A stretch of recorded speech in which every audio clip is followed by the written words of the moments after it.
Well, for more, we cross to our reporter, that's Patricia Vasaki, who's monitoring court proceedings for us. Good afternoon, Patricia. Good afternoon. Well, Fresco in the hot seat today, he is obliged to answer all questions, even though some of those answers could incriminate him on related firearm charges. Most crumble under the glare of rule. How is Fresco holding up, Patricia? Well, it seems like Darren Fresco put up quite a very strong show in court today.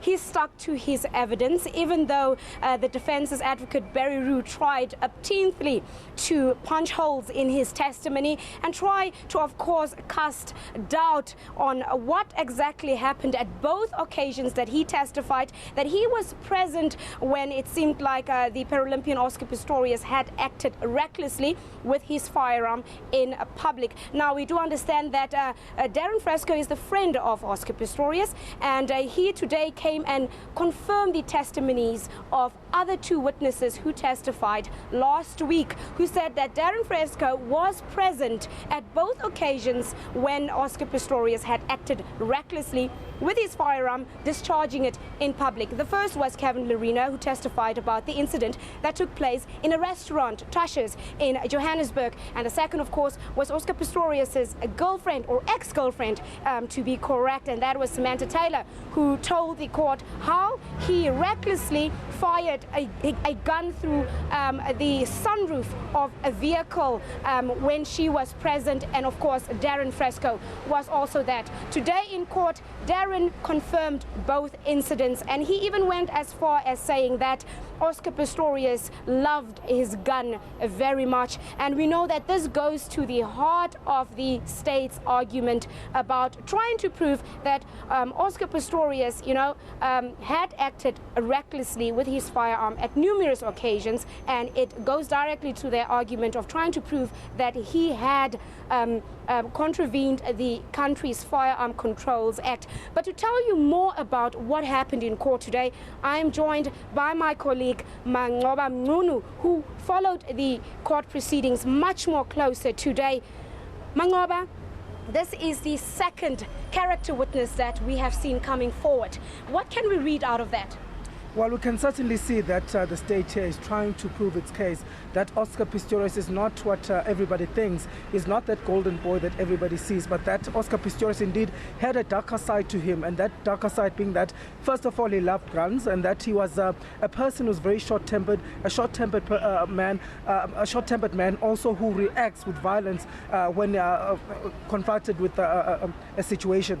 Also to paint Oscar Pistorius as a person who really did act recklessly with guns when the opportunity existed. Now, it's trying to show, what it's trying to prove here is this case that Oscar Pistorius really was somebody who loved guns and who would react with violence when the situation arose. Now, of course, we saw that the state seemed to have had the upper hand today. What does that mean for the state?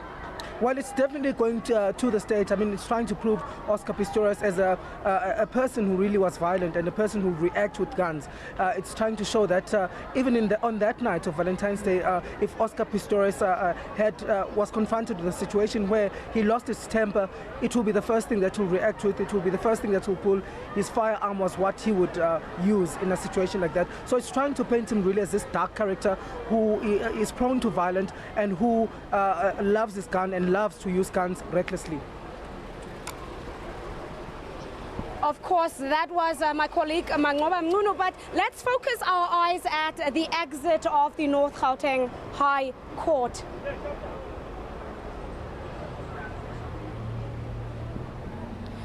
Well, let's hear from my colleague Mangoba Mngunu again. There's one important question that we still have to ask him. Mangoba, let's talk about the defense.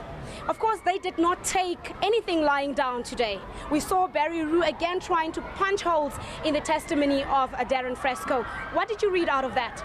Well, obviously the defense, it's the job of the defense to try and protect Oscar. In this instant, they have to try and protect his character, that he is somebody who's prone to violence and somebody who reacts with guns. So basically we saw Barry Rue there taking the stand, really casting some doubt on the testimony given by Darren Fresco, even going as far as saying that on that particular day, Darren Fresco himself had received a ticket, had driven recklessly, and also had to face the law because of those two instances. So really trying to paint also Darren Fresco as somebody who's also reckless in a sense.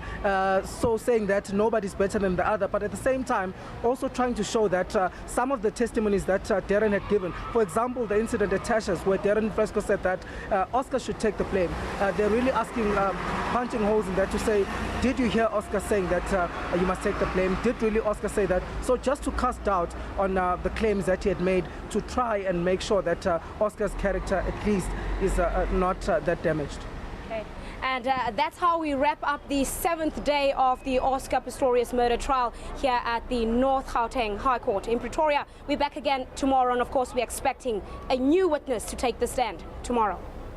The SABC's Patricia Vasaki and Manqoba Mchunu, they're covering the court proceedings in the North Gauteng High Court.